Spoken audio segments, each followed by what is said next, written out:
వచ్చింది ఇలాంటి పని చేసావు? నీ కన్నా వాళ్ళు ఉన్నారనుకున్నావా? కాటికి పోయారనుకున్నావా? నీ ఈడుకు తగ్గ జోడు కుదిర్చి చక్కగా పెళ్లి చేద్దాం అనుకున్నావు. మా కళ్ళ ముందు కళకళలాడుతూ కాపురం చేస్తుంటే చూసి ఆనందించాలనుకున్నావు. అలాంటిది మా ఆశలన్నీ మట్టిపాలు చేసి నీ బతుకు నిప్పెట్టుకున్నావు ఎందుకే? ఏమే జ్యోతి, వయసు అయిపోయి రేపో మాపో పోయిట్టు నా ముసలాన్ని ఎందుకు పెళ్లి చేసుకోవాల్సి వచ్చిందే? నీకు బుద్ధి లేకపోతే అతను కుండక్కర్లా? అమ్మా, నీ బిడ్డని ఏమైనాను, కానీ నా భర్తని ఏమన్నది. ఓయబ్బో, పెద్ద భర్త ఊడిపడ్డాడే. 3 ముళ్ళు వేసిన ప్రతి ముచ్చుమొహ ముసలోడు భర్త ఎలా అవుతాడే? శాస్త్ర రీచి అవుతాడు. ఏమిటి ఆ బోడి శాస్త్రం? తప్పకుండా పెళ్లి చేసుకుని తల్లిదండ్రుల గుండెలో చిచ్చు పెట్టడం శాస్త్రమా? బంగారు లాంటి నీ బ్రతుకు పూర్తి పాలు చేసుకోవడం శాస్త్రమా? ఏమిటి ఆ శాస్త్రం? ఇదిగో, నువ్వేనా మా జ్యోతక్క మొగుడివి? ఛీ, అచ్చం బూచోళ్ళ ఉన్నావు. ఇదిగో జ్యోతి, జరిగిన బాగోతం చాలు గాని ఆ తాళి తెంపి అతని మొహం పరేసి వెంటనే బయలుదేరు. అమ్మా, భర్తని పోగొట్టుకున్నప్పుడే ఆడది తాళి తీస్తుంది. నోరు ముయ్యవే, పెద్ద పతివ్రత శిరోమణిగా కబురు చెప్పుకో. ఒళ్ళు మండిందంటే నేనే ఆ తాడు ముక్క తెంపేసి ఈడ్చుకుని ఇంటికి లాక్కపోతాను తెలుసా? తెంపితే మరొకటి కట్టించుకునే హక్కు నాకుంది, కానీ ఈడ్చుకుని ఇంటికి తీసుకుపోయే హక్కు నీకు లేదు. విన్నారా? అది చేసిన పని చూస్తూ అనే మాటలన్నీ వింటూ ఏమీ మాట్లాడకుండా అలా ఉత్సవ విగ్రహంలా చూస్తూ ఊరుకుంటారేమిటండి? నాన్న లాయరమ్మా, ఆయనకి తెలుసు నాకు మైనారిటీ తీరిపోయింది కనుక చట్ట ప్రకారం నా ఇష్టం వచ్చిన పెళ్లి నేను చేసుకోవచ్చు. Am I correct, Daddy? Correct, baby. You are always correct. Yashoda, పిల్లలకి నడక నేర్పడం వరకే పెద్దల బాధ్యత.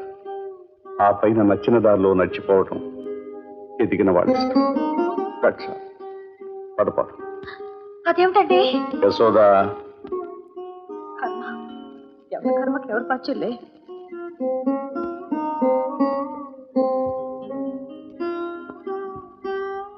ఈ బాధలు ఎన్నాళ్ళు?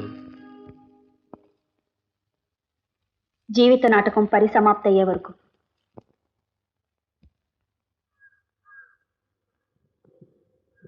జ్యోతి గారు, మీకు రిజిస్టర్ కవర్. సంతకం చేయండి.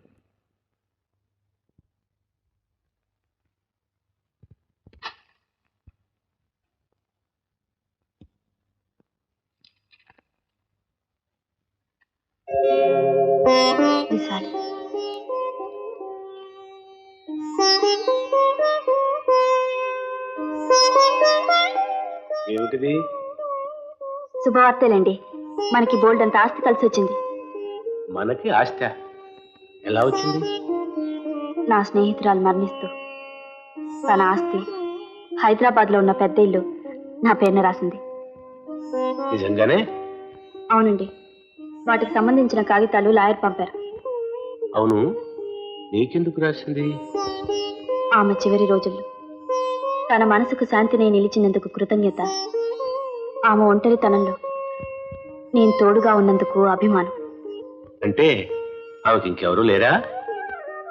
అవునండి, రామాయణంలో అయిన వాళ్ళ చేత అవమానించబడి అడవికి పంపబడ్డ సీత లాంటి దురదృష్టవంతురాలు. ఏమండి, ఇల్లు ఆస్తి హైదరాబాద్ లో ఉండగా మన ఇక్కడ ఎందుకు? రేపు ఎల్లుండో వెళ్ళిపోతాం.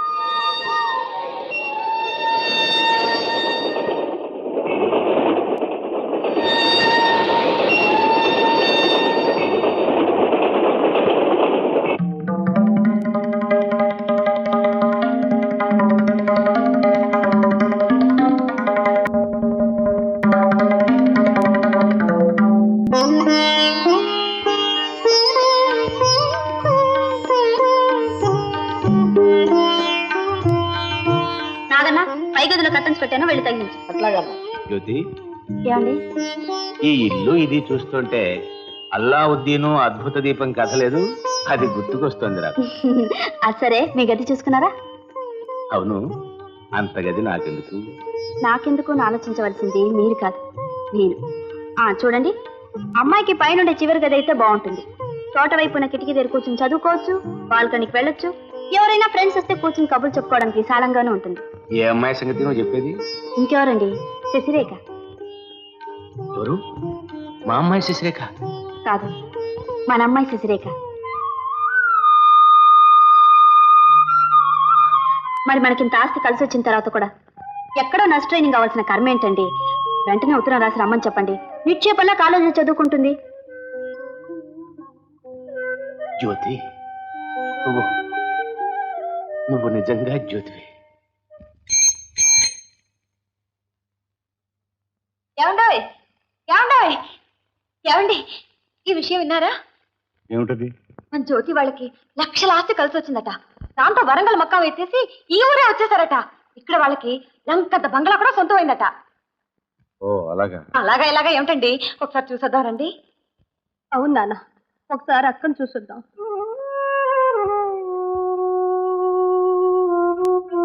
అమ్మాయి, కట్టుకున్నది కాస్త వయసు ఎక్కువడమే తప్ప నిజానికి మాకు చాలా సంతోషంగా ఉందమ్మా. ఇంత ఇల్లు, ఇన్ని రాజభోగాలు, అబ్బా! మన వంశంలో అటువాళ్ళు గాని ఇటువాళ్ళు గాని చూస్తారు అనుకో కదండి. అమ్మా, ఇల్లు చూద్దాం రావే. ఊరుకోరా. అదేమిటో జ్యోతి, ఇన్ని లక్షలకు అధికారినివైనా ఆ బోసిమడ ఏమిటే లక్షణంగా 2 చంద్రహారాలు 2 నెక్లెస్లు చేయించుకోరాదు? ఈ వయసులో కాకపోతే ఇంకెప్పుడు తీర్చుకుంటావే ముద్దు ముచ్చట? ఇల్లు చూద్దాం రావే. అబ్బా, మాట్లాడలేకుండా ప్రాణాలు తీసేస్తావు కదరా. సరే పద అమ్మాయి, నేను వెళ్ళి ఇల్లు చూసేస్తాం.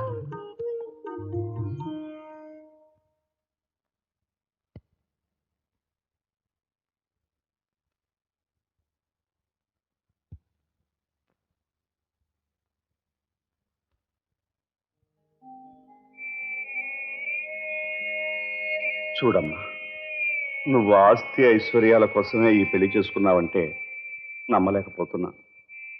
ఎందుకో తెలుసా, బంగారు ప్రమిదలోనైనా మట్టి ప్రమిదలోనైనా జ్యోతి ఒకలాగే వెలుగుతుంది.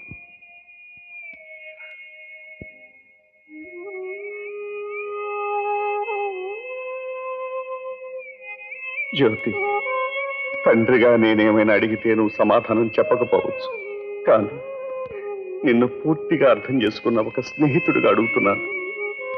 నువ్వు చేసిన ఈ పనికి ఎప్పుడో ఒకప్పుడు సమాధానం చెప్పి తీరాలి.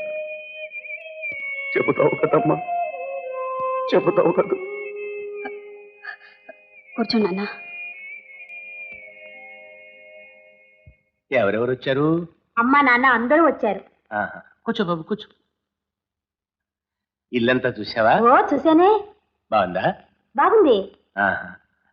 చూడు, అదిగో ఆ తోట, ఆ చెరువు చూసావా? బాగుందా? బాగుంది. ఇదిగో ఈ మండపం చూడు. బాగుందే. బాగుందా? బాగుంది.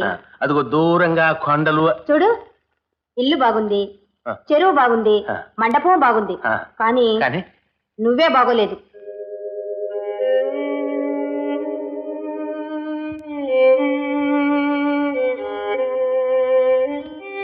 ఇదెక్కడ చిత్రం అండి? ఇక్కడ స్నానాలు కదా ఒక్కటే మన కొంపంతుంది. కాళ్ళు పడుకుంటే ఎక్కడ పాడైపోతుందేమో అన్నంత దగదగలు ఆడిపోతుంది అనుకోండి. అసలు వంటగదండి, ఆ మధ్య మీరు జడ్జి గారి ఇంట్లో చూపించారు. ఆ వంటగది కంటే 1000 రెట్లు ఘనంగా ఉంది. అబ్బా, ఆ ఎలక్ట్రిక్ కుంపట్లు, ఆ ఎలక్ట్రిక్ చల్లబిరువులు, ఇంకా ఎన్నెన్నో ఉన్నాయండి. సరే గాని అమ్మాయితో చెప్పే వెళ్దాం. జ్యోతి, మేక బయలుదేరుతాం. అమ్మా, అప్పుడప్పుడు వస్తూ ఉండండి. నువ్వు నాకు చెప్పాలేమిటే? పదరా డుంబు.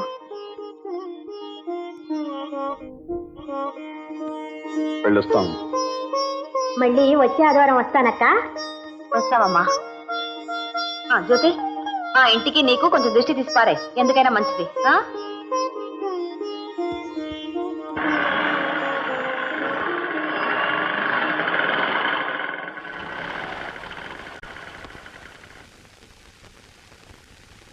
అదేమిటి, భోజనం వేళ అయింది కదా, వాళ్ళని భోంచేసి వెళ్ళమనిపోయావా? బాగుందండి. చుట్టం చూపుకి వచ్చిన వాళ్ళకంతా కాఫీ ఇచ్చి పంపాలి కానీ విందు భోజనాలు కొండమంటారా? వాళ్ళేమన్నా పరాయి వాళ్ళ? ఎవరైతే ఏమండి, వచ్చిన వాళ్ళకంతా వడ్డను మొదలెడితే ఎంత ఆస్తైనా కర్పూరంలా కరిగిపోతుంది. జ్యోతి, నువ్వెంత పిసినుగుట్టువా?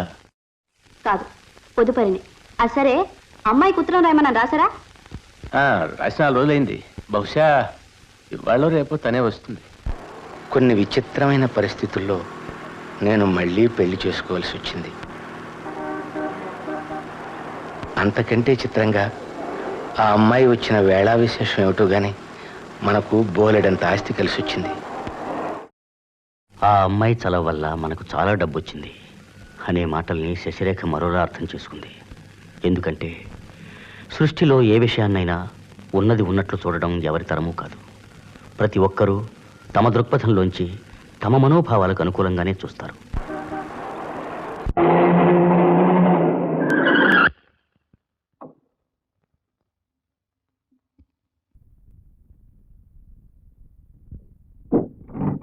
సుబ్బులు, అయ్యగారికి కాఫీ ఫ్లాస్క్ లో పోసి రూమ్ లో పెట్టు.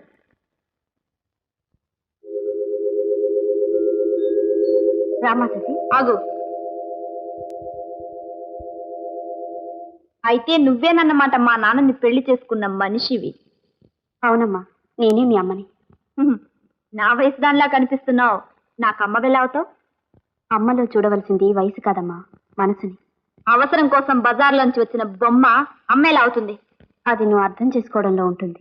ముసలాయిని మాయ చేసి కట్టుకున్న నిన్ను అర్థం చేసుకోవాల్సిన అగత్యం నాకు లేదు. అలా అపార్థం చేసుకున్నా సరే నీకు అమ్మనే ఉంటాను. చాలా తెలివిగా మాట్లాడుతున్నావు గాని ఒక విషయం గుర్తుంచుకో. తాళి కట్టించుకుని మా నాన్నకు భార్య కాగలిగావు కానీ నాకు మాత్రం తల్లివి కాలేవు.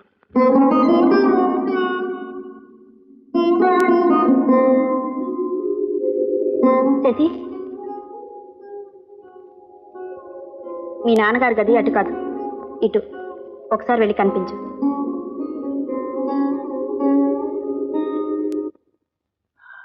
ఓ రామ్మా శశి, రా.